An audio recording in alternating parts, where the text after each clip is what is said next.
You think if she's silent, she's moved on. But silence doesn't mean peace. Sometimes it means pressure. You're sitting there doing math with ghosts, rereading the last conversation, checking her story like it's a vital sign, waiting for some signal that you still matter. And the truth is, you hate that you care this much because it makes you feel weak. Good. Not because you are weak, because you're finally awake to what it costs you to live on somebody else's attention. And before we go any further, subscribe. Not for me, for you. Because you don't need more comfort. You need more reminders. You need truth on repeat until your nervous system stops begging for what your self-respect already decided you don't need. Now, listen closely. Here's what it really means when she still thinks about you. Even if she's silent, it doesn't automatically mean she wants you back. It doesn't automatically mean she's plotting a return. And it definitely doesn't mean you should chase. It means you left an imprint. And what she does with that imprint is her business. Your mistake is you're treating her silence like a verdict. Like the judge hit the gavel, you weren't enough, and you keep showing up in your own head to appeal the case. That's called outsourcing your worth. Let's build this the right way, step by step. No fantasies, no coping stories. Why silence is misunderstood. The misconception is this: if she cared, she'd reach out. That sounds logical. It feels clean. It gives you a simple rule. But real life isn't clean. People don't act based on what they feel. They act based on what they're willing to risk. Hard truth: she can think about you and still not choose you. She can miss you and still protect her pride. She can feel the pull and still refuse the consequence because thinking is cheap, choosing is expensive. And the reason she's silent is usually not because there's nothing there. It's because there's too much there and she doesn't want to face what it says about her. Let me translate. When you were in her life, you weren't just a guy, you were a mirror. You reflected things she can't control. Your absence doesn't erase that mirror. It makes it louder. She thinks about you when she meets someone who tries to impress her and it lands flat. She thinks about you when she's laughing with friends, but her chest still feels hollow. She thinks about you when she scrolls at night and realizes distraction has an expiration date. She thinks about you when her ego tells her she's fine, but her body remembers what calm felt like. Because there are two types of men. There's the man who provides attention, and there's the man who provides gravity. Attention is easy to replace. Gravity is not. Gravity is the feeling that when you walk into a room, something stabilizes. Not because you're loud, not because you're flashy, because you're anchored. You don't need to perform. You don't need to beg. You emotional imprints. Explained, don't need to prove, and that is rare. So why does she still think about you?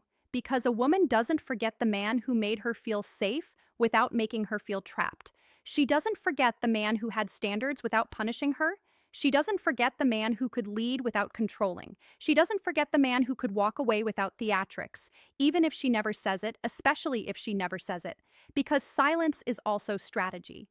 Sometimes she stays silent because reaching out would force her to admit she lost something valuable. And that admission hits her identity. It hits her pride. It hits the story she tells herself about being the one who's always fine. Sometimes she stays silent because she's waiting to see if you'll break, if you'll chase, if you'll collapse into the old role of available on command. Because if you chase, she gets relief without responsibility. Read that again. Relief without responsibility. She gets to feel wanted without having to choose. She gets to feel power without having to face truth.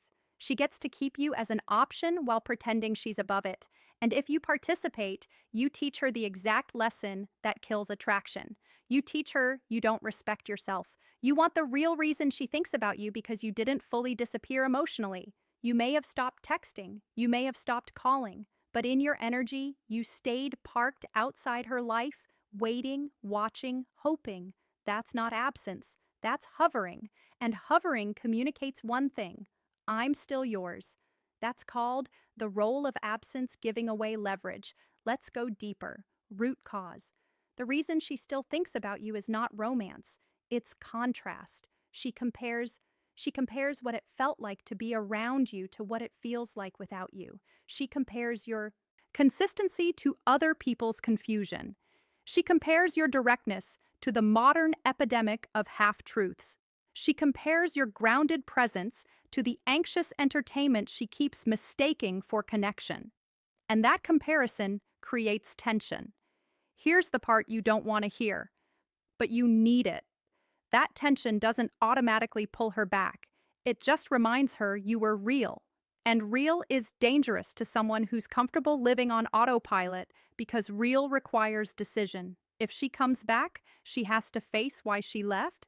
If she reaches out, she has to risk rejection. If she admits she misses you, she has to admit she made a mistake, or at least admit she didn't value you properly. And most people would rather carry the quiet weight of regret than the loud responsibility of truth. So, she thinks about you quietly at 1:17 a.m. in the car, in the shower, in the tiny moments where she can't distract herself fast enough, and you sit there praying for a text like it's salvation. That's the cost. The cost is you shrinking your life to the size of her decision. The cost is you making her silence the center of your day. The cost is you training your mind to treat uncertainty as intimacy. That's called addiction, not love. Addiction. Love is grounded. Love is steady. Love is chosen. Addiction is frantic. Addiction is interpretive. Addiction turns scraps why she doesn't reach out into meals. You're not starving because you need her. You're starving because you abandoned yourself. Let's reframe this like a man. Her thinking about you is not your mission. Your mission is becoming the kind of man whose absence creates clarity everywhere he goes. Not because he's trying to make her regret it. That's still validation seeking. That's still being controlled. No, he's not motivated by revenge. He's motivated by alignment. Let me paint the archetype. The man. The man isn't the cold guy. He's not the petty guy. He's not the I don't care liar who clearly cares. He's warm, but he's not available for nonsense. He listens, but he doesn't negotiate his standards. He's calm, but he's not passive. He's honest, but he's not needy. He's present, but he doesn't abandon his purpose to be liked. He doesn't argue for his value. He demonstrates it quietly through how he moves. He doesn't send paragraphs trying to explain his heart to someone who's comfortable misunderstanding him. He doesn't chase closure from someone who benefits from keeping things blurry. He doesn't keep reopening the same wound just to feel something familiar. He lives in reality. And reality is simple. If someone wants to be in your life, they make it easier, not harder. So what do you do now? You stop interpreting. You stop monitoring. You stop negotiating with silence. You stop giving her free access to your mind. You don't act unbothered. You become unbothered because your life is full. Here's the tight sequence. Do this in this order. No theatrics. First, cut the fake proximity. If you're watching her when silence means reflection stories, stop. If you're checking her profile, stop. If you're rereading old messages, stop. If you accidentally keep a thread open just in case, stop. That's not romance, that's self-harm with a soundtrack. Second, remove the open door you secretly hope she walks through. No, I'm here if you need anything. No, just checking in. No, hope you're doing well. Fishing lines. Your attention is not a charity. Your attention is earned. Third, redirect the energy into something that builds you. Your body, your money, your craft, your friendships, your environment, your mission, because a man without a mission will always turn a woman into one, and that's the fastest way to lose yourself. Fourth, upgrade your identity language. Stop saying, I miss her. Start saying, I miss the feeling I had when I abandoned my standards to keep a connection alive. Call it what it is. That's called accountability. Fifth, decide your boundary in advance. If she reaches out, what does it mean? Is it a real conversation with intention, or is it a temperature check? Is it effort, responsibility, clarity, or is it nostalgia and boredom dressed up as, hey, stranger? If it's not clear, it's not real. And if you don't decide now, you'll decide in the moment with your cravings, and your cravings will betray you. Now let's address the question you keep asking, like a child tugging on a man's sleeve. But what if she really does miss me? Okay, maybe she does.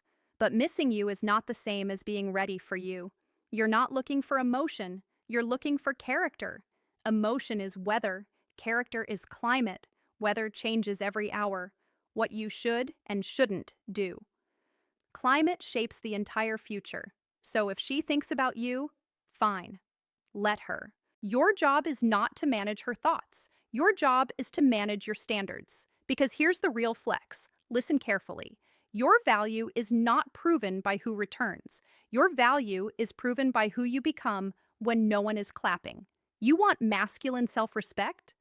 Then practice it when it's quiet, when no one's watching, when you're tempted to send that message, when you're tempted to just see what she's doing. That's the gym. That's the rep. You stop begging for signs and you become the sign. And when you live like that, two things happen. Either she comes back with clarity, real effort, real humility, real intention, and then you decide from strength, not starvation, or she doesn't.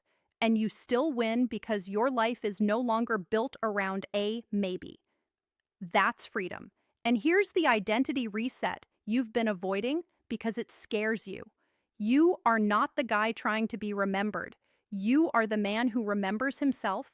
You are not waiting to be chosen. You are choosing your standards. You are not asking for closure. You are closing the door you should have never left cracked. That's called self-respect. And self-respect is louder than any text she never sent. So stop making her silence mean you're nothing. Her silence might mean pride. Her silence might mean confusion. Her silence might mean she's distracted. Her silence might mean she's not ready. Her silence might mean she's comfortable letting you ache. But none of those meanings change your assignment. Your assignment is to become undeniable to yourself, not as a performance, as a final insight foundation. Because the moment you stop chasing her mind, you get yours back. And when you get your mind back, you get your power back. And when you get your power back, you stop asking, why is she silent? And you start asking, why was I available to someone who could leave me in the dark? That's the upgrade. That's the man. Now, subscribe again for you, because you need this kind of clarity more than you need another late night spiral. If you want more truth, more discipline, more self-respect, you're in the right place. You're not alone here. This is a corner of the internet where men stop pleading, stop performing, and start